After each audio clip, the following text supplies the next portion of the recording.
These two men have 2 PhDs, tens of thousands of students, and over 50 years of UX experience. And today we're going to see what they say the 7 biggest mistakes that beginners make in doing UX research. This is quite the catch, teaching you everything there is to know about website design, one video at a time. Hi, my name is Caleb, and today we will be discovering the top 7 mistakes that beginners make when doing UX research. Now, you don't need a research team, a lab, or even a group of research subjects to conduct UX research. It can be as easy as observing people. All UX is having a keen sense of what a person is. We will be learning about 7 mistakes beginners make when trying to study people, so let's get right into it. The first mistake beginners tend to make is called credulity. That is a careless state of willingness. The sad truth about UX research is that you can't expect people to know what they want all the time, so it would be foolish to take their word as truth. It's easy when doing research to just ask people how that made them feel. It's easy to ask, do you like the button baby blue or hot pink? Do you like option A or option B? Although this can be very helpful with the small things, it undermines the big picture. UX isn't just about understanding every small decision, it's understanding the human psychology. And did you know that your brain tries to justify everything? That can be helpful, but it can also be very hurtful. Now, people can tell when something is off. If food is too salty, someone will say, "Whoa, that food is too salty." When there is hot pink text over a pastel pink background, people say, "Whoa man, that's too much pink." But when there is a more careful study, people may not be as accurate. The truth is, people may not even know the answer. People don't have years of UX research experience, and that is okay. The problem is this little thing called confirmation bias. It states that whatever people say, they will try to justify it on a subconscious level. If you ask someone why they chose that pink instead of a different pink, and they aren't really confident in their answer, well, they certainly won't let you know that, and that's on a subconscious level. It's often not even in their control. The second mistake is dogmatism, which is the belief that there is only one answer to your problems. And that's not the case. I can't tell you how many businesses believe that the survey is the one solution to all of their user research problems. Professors Travis and Hodgson wrote, "What people say is not as useful as what people do." Instead of asking users to see how they would respond to a product, why not show them the product instead? Why not observe how they interact with the object, and you can see firsthand how they would feel it instead of just taking their word for it. Yet at the same time, having the user interact with the product won't tell you the direction they would rather you take in your business. Dogmatism says this: you can't prop up your tent with only one stake in the ground. Instead, ask your users to both tell you and show you what they want. Rob Fitzpatrick says, "Trying to learn from customer conversations is like excavating a delicate archaeological site. The truth is down there somewhere, but it's fragile. While each blow from your shovel gets you closer to the truth, you're liable to smash it into a million pieces if you use too blunt an instrument."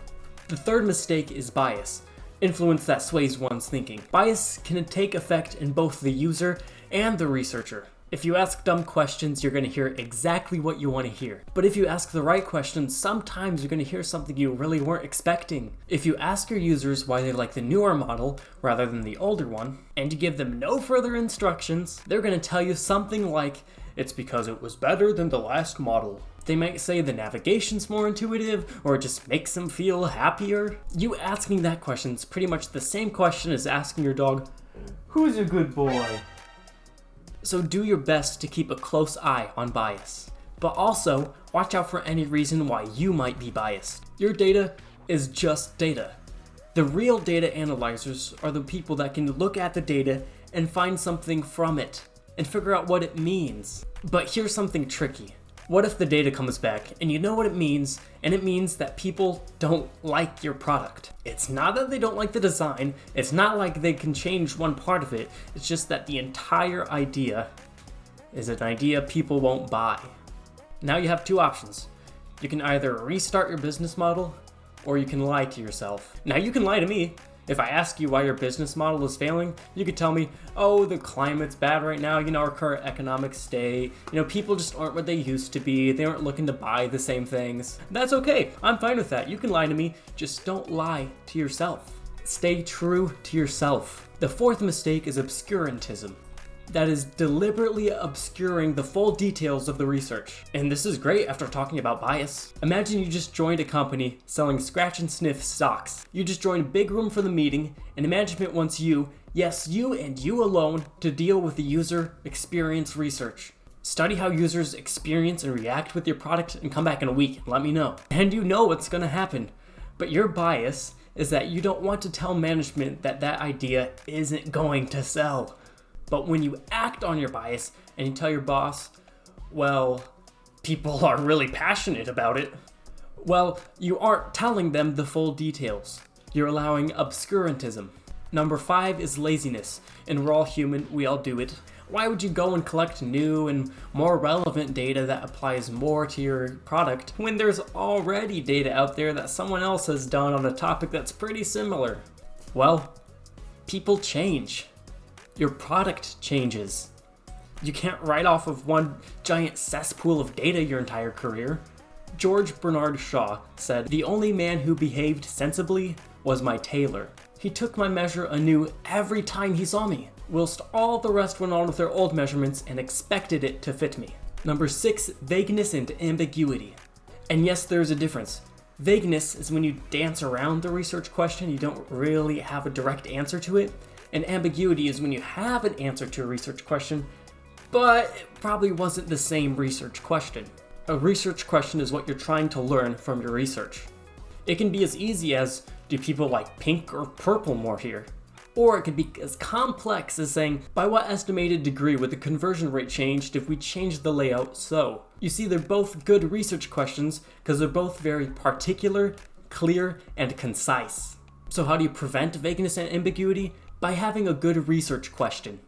Be particular, clear, and concise. Try not to ask open-ended questions when you're using a research question, unless you think they can be bounded in some way. Make sure every word in the research question has a definition at the ready, and make sure the research attempts to answer the question. Finally, number 7, hubris. That's right, Icarus, don't fly too close to the sun. As for me, I love exploratory data analysis. I love to make scatter plots and violin plots, and I love to see my data right here in graphs.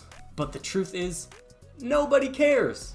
They don't care about the visual representations of data. What they care about is what it means. So instead of being like what is easy for me to be, tell your team members, tell your clients, more importantly, tell yourself what it all means. Just like making a research question. Be particular, be clear, and be concise. Those were the 7 mistakes beginner UX researchers make. Credulity, dogmatism, bias, obscurantism, laziness, vagueness and ambiguity, and hubris. If you know more mistakes that beginners make sure to share them down below in the comments. If you got value from this video, please consider liking and subscribing. It helps the algorithm know that it helps people just like you. If you have interest building intuition about web design, check out this video here. Thanks for watching, I really appreciate it. Until next time.